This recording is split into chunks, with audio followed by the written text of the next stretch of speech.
Last 2 days we've been pretty busy. Started a new job yesterday, I guess. We moved the skidder down here last week, and all last week was just a whirlwind of stuff. And I had meetings last week. I had meetings Monday. I've got meetings the next 3 Mondays, I think. So my Mondays are kind of tied up right now as far as what goes on in the logwoods. But the days we get here, we try to make the most of it.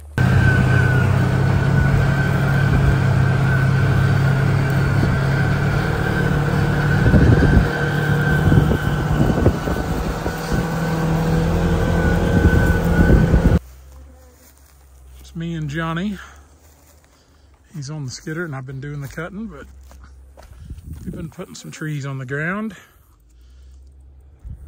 We've almost got this little block in here cut out. He's making a few more drags.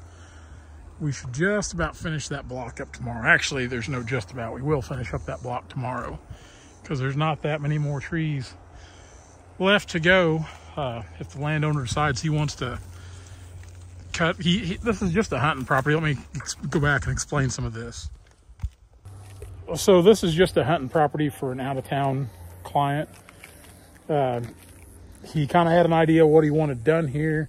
He's had timber harvested off this property before, even though it's been a long time ago. He's got some really good white oak here. Now some of this stuff's cut a little ornery too, which is to be expected for southern Missouri white oak, southwest Missouri. But he's got a block in here. He's got a network of trails, roads, food plots, typical nice hunting property. But he mainly had one block he wanted us to just cut everything we could out of. And I don't really like doing that. I'll cut what we can, but there's a lot of good trees in there, good young trees.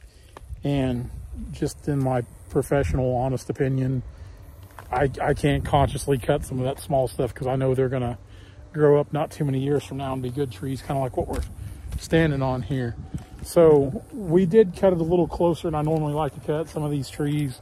They're down around that 12, 13 inch mark, some of them, which, like I said, I don't normally like cutting trees that small, but we did. But I think he's wanting to cut some out of these deep draws over here to the north, which that's where his better white oak grows.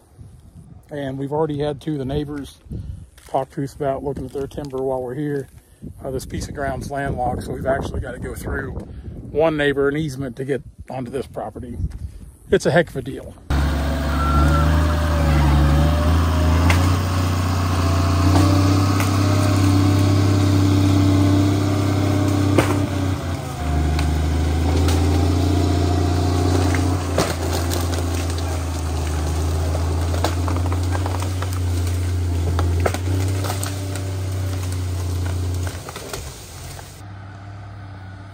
Here comes Johnny out of the woods right now. And Johnny is really getting the hang of these skidders now. You know, it's been about a year, almost a year, since he's been working for us full time.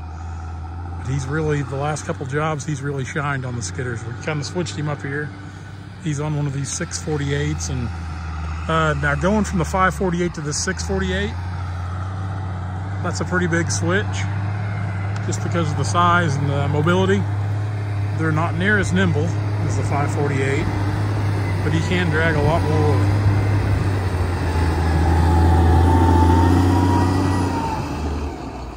I think those were just 2 he had over here close together, but he's been making drags of 4 at a time.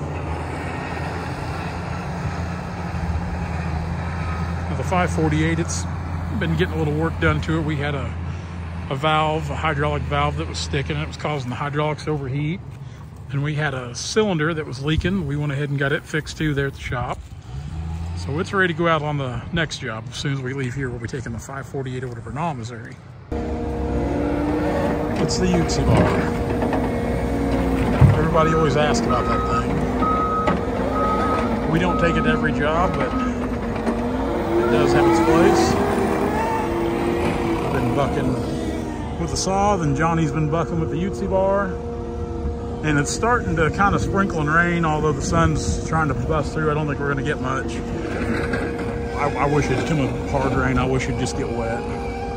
Honestly, I hope it's a wet fall and winter. Our log market's desperately needed.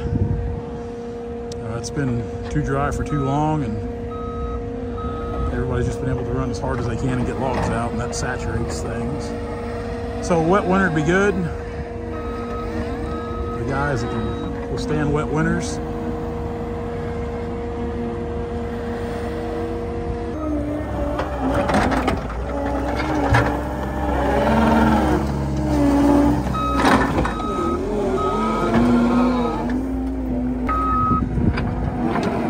People ask about this thing all the time. We still use it. We just don't take it every job. And it's definitely got its place. And there is quite the learning curve with it, as we have found in the last, I don't know, 14 months of owning it. It can be frustrating sometimes, but once you kind of get the hang of it, it's pretty handy, especially in hot weather, cold weather. You can still get in there and buck logs comfortably. You're probably going to buck by hand faster for sure. You know, we don't have enough of them in a big buck saw. I'd like to have one, and I've thought about buying one, and I'm still thinking about buying one, but again, this little thing's got its place. John definitely likes it. I get out here and mark a pile of logs, and he can buck up like here shortly. I'm going to take that load of logs in, and he can stay here bucking up this pile, because they're kind of scattered out through here. We've kind of went through here and coon fingered through things. But now he's just going through here cutting out the other logs. It's mainly pallet tie, some quarter saw stuff, like that big end of that post oak right there, quarter saw head. And we mark them all accordingly. I've got symbols I paint them with that John knows where to put them. So it's handy, and I don't have to worry about him as much. You can just sit there in the comfort of that machine and buck logs. Works out. You can get them up off the ground. That 3/4 pitch chain is pretty resilient, so it'll take a lot more abuse and wear and tear. And we keep extras on the truck anyway.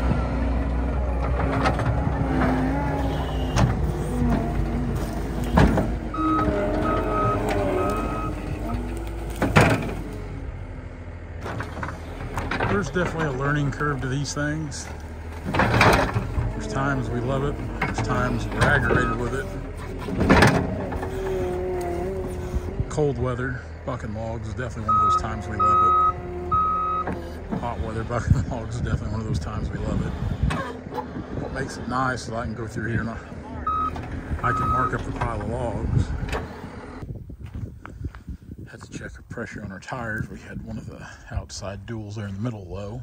Of course, that front axle is an air drop. So the only time it's ever on the ground is when we're loaded. We're going to go with the 548 and get it in. It needs a doctor's visit. Get this